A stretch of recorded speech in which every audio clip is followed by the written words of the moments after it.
મારી પાસે પૈસા નહોતા, એવા જે દુઃખી વ્યક્તિ હોય ને એના માટે આ જે ટર્નિંગ પોઈન્ટ છે. દિલીપભાઈ સત્ય મારું નામ છે. એક એનજીઓ ચલાવી છે ગીર ગંગા પરિવાર ટ્રસ્ટ, જેનું મહત્વનું કામ છે પાણી બચાવો અભિયાન, ચેકડેમ રિપેરિંગ કરવા, ઊંડા કરવા, નવા કરવા.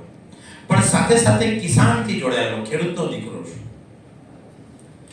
એક કિસાન આગેવાન તરીકે સરકારને બહુ રજૂઆત કરી. માનનીય નરેન્દ્ર મોદી સાહેબે એ વિષય ઉપર રસ લઈ, જેમ રાઘોજીભાઈ પટેલ હમણાં સરસ મજાની વાત કહી ગયા કે કિસાનોની આવક બમણી કરવી હોય તો એ ખાલી વિચાર તો એને આપ્યો, કઈ રીતે થઈ શકે? ઘણા બધા એને પરિવર્તન કરવાનો પ્રયત્ન પણ કર્યો, પરંતુ જે અત્યારનો જે વિષય છે ને એ વિષય એને બહુ સીધી રીતેમાં લાગુ પડે છે. એને સ્પેશિયલ હું તો કહું કે ખેડૂતને સમજાયું કે પીએમએફએમઈ યોજના દરેક વ્યક્તિ આનો લાભ લઈ શકે, કિસાન હોય તો ભલે, કિસાન ન હોય તો પણ ભલે. ફૂડ પ્રોસેસિંગ યોજના કે ફૂડને લઈને કોઈ વ્યક્તિને પ્રોસેસ કરવું હોય તો સરકાર એને મદદ કરવા માટે તૈયાર છે. બહુ સિમ્પલ અને સરળ ભાષામાં હું આ વાત સમજાવવાનું છું. હું તો સીધી રીતમાં ખેડૂતને સમજાવું કે ખેતરમાં 4-4 મહિના તૈયાર થાય. ઘણા પાક આપણી સમાજની અંદર એવો પાક છે ખેતીવાડીનો કે જે 4 થી 8 મહિનામાં તૈયાર થતો હોય છે. આ પાક 4 મહિના ખેતરમાં મહેનત કર્યા પછી એને વેચો નહીં, એનું પ્રોસેસિંગ કરો. કઈ રીતે? ખેડૂત ઉદાહરણ તરીકે જોઈએ તો ખેડૂત ઘઉં પકાવે તો કઈ ઘઉં નહીં વેચવાના, એનો લોટ બનાવો, એનો મેંદો બનાવો, એના પીઝા બનાવો, એની બ્રેડ બનાવો, એના ખાખરા બનાવો, એના પાપડ બનાવો, તમે એનું પ્રોસેસ કરો. એમ ચણા નહીં વેચવાના, ચણાનો પણ લોટ બને, મીઠા ડાળિયા બને, ખારા ડાળિયા બને, મસાલાવાળા ડાળિયા બને, ભજીયા બને, ગાંઠિયા બને, તમે એનું પ્રોસેસ કરીને વેચો. દૂધની વાત કરી તો દૂધ નહીં, એના શ્રીખંડ બનાવો, માવા, મલાઈ, આવી પ્રોસેસ કરવાની. જે પણ ફૂડને લગતી વસ્તુ હોય, જે ખાદ્ય પદાર્થને વખતે લઈ એની પ્રોસેસ કરવાનું. સરકાર એમ કહે છે કે તમે પ્રોસેસ કરી અને બજારમાં વેચો. એટલે ખેડૂત આગેવાન તરીકે આપણે સીધું કહી કે પૈસો ક્યાં લેવા જાઓ? હાલો, વિચાર તો બધાને આવે ને, પણ અગત્યની વસ્તુ શું? પૈસો. તો સરકારે એના માટે સરસ મજાની યોજના કાઢી, પીએમએફએમઈ યોજના. 1 રૂપિયાથી માંડી અને 30 લાખ લગીની ફૂડ પ્રોસેસિંગની કોઈ પણ પ્રકારની મશીનરી લેવી હોય તો એ મશીનરીની 90% લોન આપે છે. કેટલા ટકા? 90%. 10% આપને કાઢવા. હવે 90% ની વાત થઈ એટલે મગજ હું સરળતાથી એટલા માટે સમજાવું છું કે કાલે તમે બજારની અંદર આ વાત કરી શકશો. 90% લોન આપે. લોનની વાત આવી એટલે આપના મગજમાં શું બેસે કે વિધાઉટ કોલ લેટરે ક્યાંય લોન મળે? હલો, લોન મળે? બેંક આપે? હલો, પરંતુ આ વાત ખોટી થાય છે. પીએમએફએમઈ યોજના દ્વારા વિધાઉટ કોલ લેટરે સરકાર તમને લોન આપવા માટે તૈયાર છે. તમારી જવાબદારી બેંકમાં સરકારની છે. વિધાઉટ કોલ લેટર ની અપાવવાની જવાબદારી મારી છે. એક માત્ર ને માત્ર નિયમ કે તમારો વ્યવહાર બેંક સાથે સારો હોવો. હલો, એને બેંકની ભાષામાં શું કહેવાય ખબર છે? સિબિલ. કે તમે કોઈ એક ભાઈ પાસેથી લાખ રૂપિયા લઈ આવો અને ટાઈમસર ભરો નહીં, પાછા લેવા જાવ તો શું? હલો, નો. માત્ર તમારો સિવિલ સારો હોવો જોઈએ. બેંક તમને ફૂડ પ્રોસેસિંગના જે પણ મશીનરી એ મશીનરીના 90% લોન મળશે. તો મશીનરી પણ કેવી? પેકિંગ મશીન, એને પણ મશીન કહેવાય. કેલ્ક્યુલેટર, એને પણ મશીન કહેવાય. ફૂડનું કોઈ પ્રોસેસ કરે છે, એને પણ મશીન કહેવાય. આવી કોઈ પણ મશીનરી લેવી હોય તો એની 90% લોન અને વિધાઉટ કોલ લેટર. એમાં પણ સરકારે એડ કર્યું કે તમે લોન લેશો પણ 1 રૂપિયાથી માંડી અને 30 લાખ લગીની લોનમાં મેક્સિમમ 35% લેખે 10 લાખ રૂપિયાની તમને સબસિડી મળશે. હલો, કે દાખલા તરીકે તમે 10 લાખની મશીનરી લીધી તો તમને 3.5 લાખ રૂપિયામાં સબસિડી મળશે. ડાયરેક્ટલી બેંકમાં જમા થશે. મેક્સિમમ 10 લાખ. એટલે કે તો કોઈ 30 લાખથી મોટી મશીનરી હોય તો તમને સબસિડી 10 લાખ જ મળશે. કોઈ એમ કે મારે 30 લાખની લોન લેવી છે તો 10 લાખ સબસિડી મળશે. પણ કોઈ એમ કે મારી મશીનરી 50 લાખની છે, એ પ્રોજેક્ટ કરી શકે છે, પણ એની મેક્સિમમ સબસિડી માત્ર 10 લાખ રૂપિયાની મળશે. એટલે વિશેષ ભાષામાં આપણે સમજી શકાય તો એક ટ્રીટીમાં આ પ્રોગ્રામ, એક જ ટ્રીટીમાં, કે ફૂડ પ્રોસેસિંગ નું કોઈ પણ વ્યક્તિને યુનિટ બનાવવું હોય તો એ ટોટલી મશીનરીનું જે પણ કોટેશન હોય એ કોટેશનના 90% લોન વિધાઉટ કોલ લેટર 35%ની સબસિડી સાથે ઇમિડિયેટલી આપણે મળી જશે. એક જ વાતમાં થઈ ને વાત. આની અંદર સરળ ભાષાની વાત કહીએ તો આની અંદર કોઈ પણ પ્રકારની કાગળિયાની પણ કોઈ મોટી લપચપ નથી. નોર્મલ કાગળિયા જે તમારી પાસે રૂટીનમાં છે. વિશેષ અઘરામાં અઘરા જો ડોક્યુમેન્ટ હોય તો માત્ર 2. ઈ મળે હું અઘરા એટલા માટે કહું, મને તો આવું સરળ લાગે છે, પણ ક્યારેક કોઈ વ્યક્તિને એમ લાગે કે અઘરા ડોક્યુમેન્ટ શું, તો તમારે જે પણ મશીનરી મૂકવી એ મશીનરીનું કોટેશન કે જે તમારે બહાર લેવા જવું પડે, જે તે ફેક્ટરી પાસે. હકીકતથી ટેલિફોનિકથી મળી જાય, મેલથી મળી જાય, કુરિયરથી મળી જાય, પણ બહુ અઘરું નથી. પણ મુશ્કેલીમાં બીજું, એનાથી મુશ્કેલીનો બીજો અગત્યનો ડોક્યુમેન્ટ હોય તો તમારે જે આ મશીનરી મૂકવી એનો તમારો ડોક્યુમેન્ટ. જો તમારી ઘરની મિલકત હોય તો એનું તમે લાઇટ બિલ, વેરા બિલ આપી અને તમે કરી શકો છો. પણ તમારી પાસે પ્રોપર્ટી નથી અને તમારે ભાડા ઉપર મૂકવી છે તો તમારે જેટલા વર્ષથી તમે લોન કરવા માંગો છો એટલા વર્ષનું તમારે ભાડા કરાર ખાલી કરવાનું છે. નોટરીરાઇઝ ભાડા. અગત્યમાં અગત્યનો અઘરામાં અઘરો કોઈ પણ ડોક્યુમેન્ટ હોય તો આ ખાલી 2 જ ડોક્યુમેન્ટ છે કે જે આપને કોટેશન અને ભાડા કરાર. આટલા સિમ્પલ ડોક્યુમેન્ટમાં અત્યારે સરકાર લોન આપી રહી છે. અમારી એક એનજીઓ છે ગીરગંગા પરિવાર ટ્રસ્ટ, અમે 32 જિલ્લામાં વર્કિંગ કરી રહ્યા છે કે પણ જે પણ વ્યક્તિને ફૂડ પ્રોસેસિંગનું કાંઈ પણ યુનિટ કરવું હોય તો આ સરકાર પાસે યાદ રાખજો, અને એક પણ એમાં વસ્તુ 1 પણ રૂપિયાના ચાર્જ લીધા વિના આમાંથી બેઠેલા કોઈ પણ વ્યક્તિએ પોતાનો ધંધો ફૂડનો હોય અને ડેવલપ કરવો છે, એમાં કોઈ મશીનરી એડ કરવી છે તો લઈ શકે છે. એક પરિવારમાં એક વ્યક્તિ એક વખત આ લાભ લઈ શકે છે. કોઈને નવો બનાવવો છે તો બનાવી શકો. કોઈ ફ્રૂટનો કોઈ ધંધો કરે છે, એને બાજુમાં એના જેવું બીજું કંઈ કરવું છે તો આ લાભ લઈ શકે છે. ખાલી અમારો કોન્ટેક્ટ કરવાનો છે. અમે આ જિલ્લાની અંદર અમારા મનીષભાઈ નાયાણી જે અમારા મિત્ર અમારી સાથે આવ્યા, અમારા એનજીઓ સાથે વર્ક કરી રહ્યા છે, એને અમે આ બાબતમાં નિમણૂક કર્યા છે. દરેક જિલ્લાની અંદર અમે એક વ્યક્તિ આવ્યા છે. તમારે ખાલી એને ટેલિફોનિક અને ક્યાંય ધક્કા ખાવાની જરૂર નથી. એક વખત આની અંદર કોઈ સરકારનો પણ મોટો રોલ નથી. ખાલી બાગાયત વિભાગની અંદર તમારી એન્ટ્રી જશે, તમને અમારી ઓફિસથી તમારા ડોક્યુમેન્ટ મંગાવશે, ઓનલાઈન ફોર્મ ભરાશે, બાગાયતમાં જશે. એ ખાલી વેરિફિકેશન કે સરકાર પાસે એનો ટોટલ લે કે આટલી લોન થઈ રહી છે, અમે આટલાને મદદ કરી છે, એટલે એ ઉપર બેંકમાં મૂકે અને પછી બેંક એક વખત તમને બોલાવશે. પણ મિત્રો યાદ રાખજો, ઘણી વખત મિત્રોને પાસે જ્ઞાન ન હોય, મશીન મૂકે અને બેંક પાસે જાય. બેંક તમને લોન આપી રહી છે, ત્યારે લોન આપે છે ત્યારે તમારું ઇન્ટરવ્યુ, સગાઈ કરવા કારણે ઇન્ટરવ્યુ લઈને આપને કેટલું ભણેલા છે, રસોઈ કરતા આવડે છે કે નથી આવડતું, એમ તમારા ફ્રૂટનું જે પણ કોટેશન હશે એ કોટેશનને લઈને બેંક તમને પ્રશ્ન પૂછશે. હવે કોઈ ભાઈ એમ વિચાર્યું કે મારે પેંડા બનાવવાનું મશીન મૂકવું છે, વિચારજો. હવે એને બીજું કાંઈ યાદ નથી, કોટેશન લઈને મૂકી દીધું કે આ સરકાર કહેશે લોન આપે કે ન આપે, આપણે મૂકી તો ખરા, લાગશે તો આગળ વધશું. પછી બેંક બોલાવે કે તમે પેંડા કેમ બનાવશો? હવે ઈ ક્યાં ખબર હતી? હલો, દૂધ ક્યાંથી લેવા જશો? તમે કઈ રીતે દૂધ મેળવશો? મેળવ્યા પછી પેંડા બનાવ્યા પછી પેંડાની લાઈફ કેટલો સમય લે, એના માર્કેટ માટે તમે શું વિચાર્યું? હવે આટલું જ્ઞાન ન હોય તો તમને બેંક લોન આપી દે? હલો,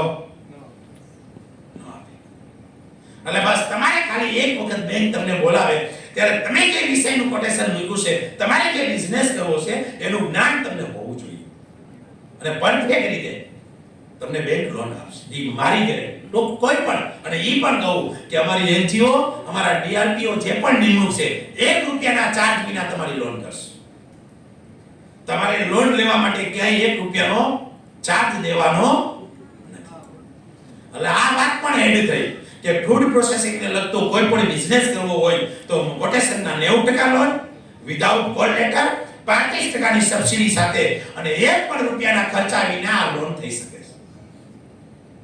એટલે મિત્રો અહીંયા આવ્યા ઈ પણ વ્યક્તિ, તમારા મિત્ર, સગાવાલા, ભાઈબંધ, દોસ્તાર, બહેનો પણ ઘણા બધા બહેનો અમારી સાથે સંકળાય અને ખાખરાના મશીન મૂકે, પાણીપુરીના મશીન મૂકે, પછી આપણે એમ કહીને કે હવે તો ભાખરી પણ પેકિંગ થઈ રહી છે, પાપડ પણ પેકિંગ થઈ ગયા છે. એવી તો ફૂડની એટલી બધી પ્રોડક્ટ અમારા મિત્ર જો આખું પેપર છાપ્યું છે ફૂડનું. તો એ પેપર તમે ખોલજો કેટલી મશીનરી મળશે, એમાંથી જે મશીનરી જોતી હોય તમને મળે છે, સરકાર આપી રહી છે. એમાં કોઈ ખોટી વાત નથી, કોઈ પણ જાતનો ડર ન રાખતા, કોઈ વિચાર ન કરતા. અમારા મનીષભાઈના કહેવાથી એક ડીઆરપી પણ એક વ્યક્તિ કેન્ડિડેટ આવ્યા કે જેને આ લાભ લીધો છે. આમાંથી કોઈ પીએમએફએમઈ યોજનામાંથી શું નામ મિત્ર તમારું? રાજેન્દ્ર ગઢવી. કયું ગામ? દરેડ. શું બનાવ્યું છે? લોટ મેન્યુફેક્ચરિંગ ચાલુ કર્યું. કેટલી લોન લીધી? સબસિડી તમે સોરી સિક્યુરિટી શું આપ્યું? આપી દીધી?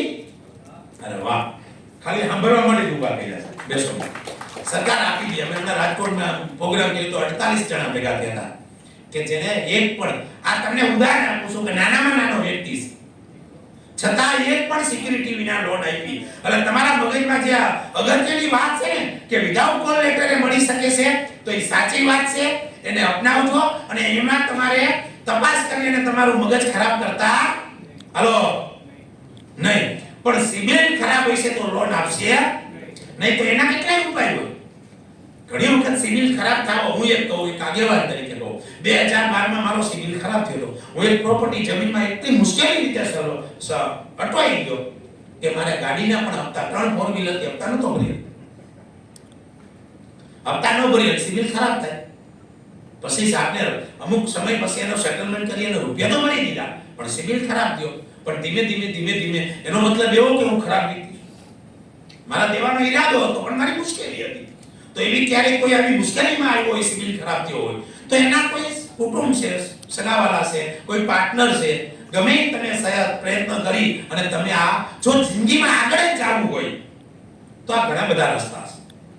એટલે ક્યારેય આ તમારી જે કલા છે ને એ કલાનો ટર્નિંગ પોઈન્ટ છે કે આગળ વધવું હોય તો કાંઈક ને કાંઈક કરવું પડે અને કરવા માટે અત્યારે સરકાર તમને મદદરૂપ થઈ છે. અમારી સંસ્થા છે ગીગંગા પરિવાર ટ્રસ્ટ આ પીએમએફએમઈ યોજનામાં બહુ સરસ મજાનું કામ કરે છે. અહીંથી ઊભા થાવ ત્યારે અમારા મનીષભાઈને પકડજો. મનીષભાઈ ક્યાં બેઠા છે? ઊભા થાવ. મનીષભાઈ મયાણીયાનું નામ છે, અમારી સાથે અમારા કર્મ સંગાથી છે.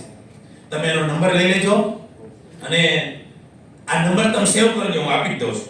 તમે લખી લેજો. ગમે ત્યારે કોઈ પણ સગાવાલા મિત્રોને ગમે ત્યારે કોઈને આ પ્રોસેસ કરવી હોય તો તમને સરકાર લોન આપી રહી છે. અમે મીડિયેટર તરીકે તમને મદદરૂપ થાશું, એક પણ રૂપિયાના ચાર્જ વિના. 97 276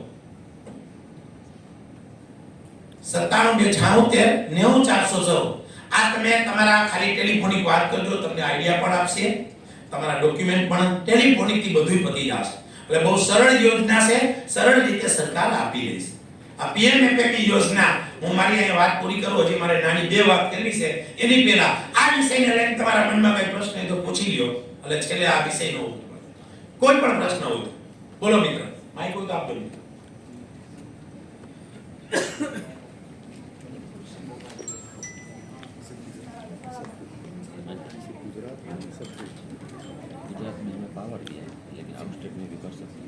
बोलो कर दे. पीएफएमई से બીજી કોઈ યોજનાની પેલા લાભ લઈ લીધો હોય તો પીએફએમઈ માં એપ્લાય થઈ શકે? હા, પીએમએફએમઈ યોજનામાં જો તમે લાભ લીધો હોય તો નો થઈ શકે. અન્ય કોઈ પણ યોજનાનો લાભ લીધો હશે તો પણ તમે પીએમએફએમઈ યોજનાનો લાભ લઈ શકશો. ઓકે, આપો બાજુ. નમસ્તે સાહેબ. જીએસટી અને નોન જીએસટી માં આવતા એકમ હોય એમાં એપ્લિકેબલ થાય છે લોન? ગમે એમાં થશે. જીએસટી હશે તો પણ મળે. જો નવા બિઝનેસમાં તો જીએસટી હશે નહીં, અમુક ટર્નઓવર પછી જીએસટી તમે લેવાનું છે. પણ કોઈ જીએસટી ચાલુ હશે, કોઈ મોટું ટર્નઓવર કરતા હશે અને છતાંય એને એનો લાભ લેવો હોય તો લઈ શકશે, એમાં કોઈ શંકા નથી. મારો ક્વેશ્ચન બીજો છે. હું અત્યારે વેજીટેબલ યુનિટમાં છું, એટલે હું પ્રોડક્ટ એ લઈને પ્રોડક્ટ એ વેચું છું, એમાં કઈ પ્રોસેસ નથી? નહીં, તો નહીં મળી શકે. એની અંદર કોઈ પ્રોસેસનું કઈ નાનું એવું મશીન મૂકવું પડશે. કોઈ વ્યક્તિ એમ કહે કે અમારે અનાજનું સફાઈ કરવી છે, તો સફાઈ કરવી કોઈ પ્રોસેસિંગ નથી, પણ તમે આગળ કોઈ નાની ઘંટી મૂકી દો સફાઈ માટેની કે સપોઝ સમજો હમણાં જ એક વ્યક્તિએ ખારી સિંગની યોજના મૂકી કે સિંગ દાણા બનાવવા, બરોબર છે, તો લોટ બનાવો, પણ તમે ક્યારેય કોઈ એવું કોઈ અનાજનું કોઈ પ્રોસેસ નહીં કરો, પણ તમે આગળ એક પ્રોસેસને લગતી કોઈ નાનું યુનિટ મૂકી દેવો.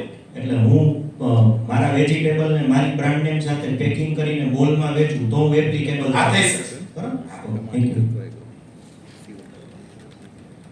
આ વિષયને લઈને હવે કોઈને કઈ મગજમાં આગળ માઇક લઈ લેજો. અહીંયા આપો, અહીંયા ઊંચો હાથ કરો મિત્રો.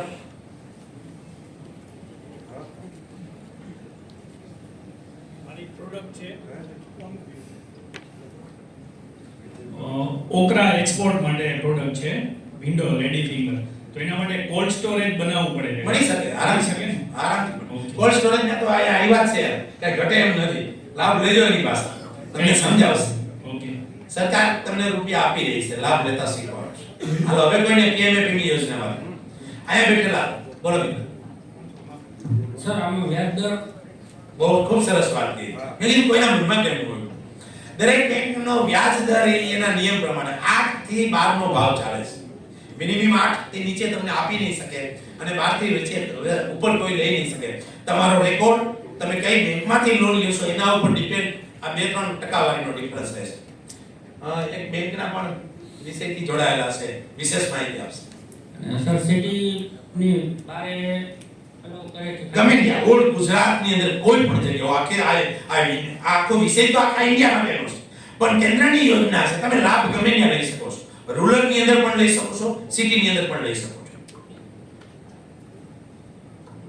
બહુ સરળ યોજના છે, વિધાઉટ કોઈ પણ જાતની મગજમારી વિના.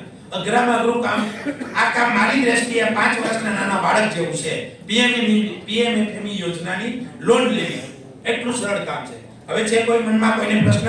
ઓકે,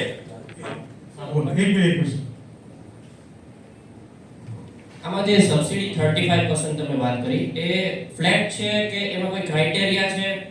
તમને કોઈમાં કોઈ ક્રાઇટેરિયા. તમે બેંકમાંથી દાખલા તરીકે 10 લાખની મશીનરીની લોન લીધી, જે પણ લોન લેશો એની 35% સબસિડી ઓટોમેટિક તમારા બેંક એકાઉન્ટમાં ડાયરેક્ટ બેંકમાં જ જમા થઈ જાય. એમાં કોઈ લોકિંગ પીરિયડ કે કંઈ? મતલબમાં એવું કહું કે લોકિંગ પીરિયડ સરકારનું કામ છે, એવરેજ 2, 3, 4, 6 મહિના કહી રહી છે, પણ એની ચિંતા તમારે કરવાની નથી. તમે કોઈ કોલ લેટર આપતા હાલો, એ ચિંતા બેંક કરશે, કારણ કે એ રૂપિયા બેંકને લેવાના છે. એટલે કદાચ સરકારી કામ છે એટલે કદાચ 2-4 મહિના ક્યારે કોઈ ડિલે થઈ શકે ગ્રાન્ટ ન હોવાની હિસાબે, પણ કોઈ એવું ટેન્શન વાળું કામ નથી. તમને વિધાઉટ કોલ લેટરે રૂપિયા બેંક આપી રહી છે સરકારની સિક્યુરિટી ઉપર, એટલે તમે એ ચિંતા ન કરો. 35% સબસિડી ચોક્કસ તમારા ખાતામાં જમા થશે. તો પૂછવાનું કારણ હા, સમજી ગયો. PMEGP માં 3 વર્ષનું લોકિંગ નહીં, પીરિયડ આમાં વહેલી છે, 4-6 મહિનામાં જ થઈ જાય છે. પણ કદાચ કોઈ બેંક હોય તો વ્યવસ્થિત પણ કે છે, પણ ટેન્શન ન રાખતા. Thank you.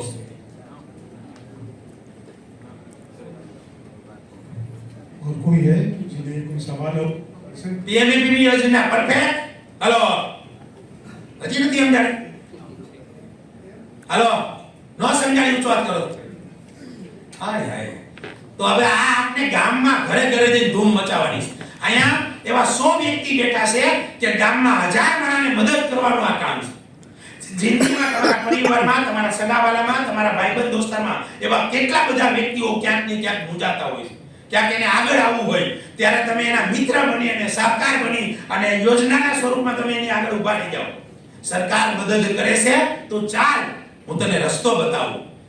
કૃષ્ણ ભગવાનનો કહેવાય ને કે મહાભારતમાં યુદ્ધમાં હતા, કૃષ્ણનો રોલ હવે તમારે ભજવવાનો છે. એટલે PMFM યોજના સમજાઈ ગઈ ને બધાને? ઓકે. હવે એવી આવી નાની 1 મિનિટની મારી વાત બીજી આપું. AIF એગ્રીકલ્ચર ઇન્ફ્રાસ્ટ્રક્ચર ફંડ સરકાર તરફથી અપાયેલું છે. આ યોજના પણ એવી સરળ છે. આ યોજનાની અંદર કોઈને ફૂડને લઈ તો ઠીક, પણ કોઈને ગોડાઉન બનાવવા, વેરહાઉસ બનાવવા, તો આ યોજના બહુ સરસ મજાની છે.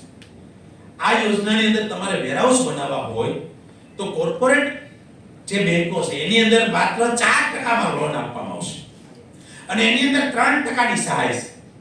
એટલે માત્ર 1% તમને લોન મળશે. અને એની સરકારની એક બીજી યોજના છે કે એની અંદર 25% તમને વેરહાઉસમાં સબસિડી પણ મળી રહેશે. એટલે કોઈ વ્યક્તિઓને વેરહાઉસ ને મોટા ગોડાઉન બનાવવા હોય તો એના માટે AIF યોજના સરસ મજાની છે. એના માટે પણ જરૂર પડે તો અમારા મનીષભાઈનો કોન્ટેક્ટ કરજો, તમને સરસ મજાની વાત કરશે. મનીષભાઈ, AIF નો આવ્યા છે વ્યક્તિ બીજા? હા, શું નામ છે? અભયભાઈ સાંગાણી. હા, આ વ્યક્તિને તમે મળી લેજો. કોઈને AIF નો લાભ લેવો હોય તો એ પણ અહીંયા સેવા આપી રહ્યા છે. આ જામનગરમાં જ રહેશે અને તમને એને આપો તો માઈક આપો તો એટલે એનો નંબર લખાવી દે. તમને AIF માં કોઈ પણ સરકારની 3% વ્યાજ સહાય છે. તમારા ગોડાઉન વેરહાઉસ તમારે જે પણ બનાવવું હોય તો સરળ રીતે આ લોન થશે. તમારું નામ અને મોબાઈલ નંબર લખાવી દો. અભય સંઘાણી, કોન્ટેક્ટ નંબર 87580 57950. ફરીથી બોલજો. 87580 87580 57950. 5750. AIF ની યોજના જો કોઈ પણ ચાર્જ વિના તમને આ સરસ મજાનું કામ કરી દેશે. તમે એનો મળો. PMFME માટે અમારા મનીષભાઈનો કોન્ટેક્ટ કરો. આ સરસ મજાની આ બે યોજના છે. આ યોજના વિશે તમને મેં મારી પાસે જે પણ માહિતી હતી ટૂંકમાં આપી છે. વિશેષ વ્યક્તિગત ક્યારેય પણ કોઈને કામ હોય તો તમે અમારો કોન્ટેક્ટ કરી શકો છો.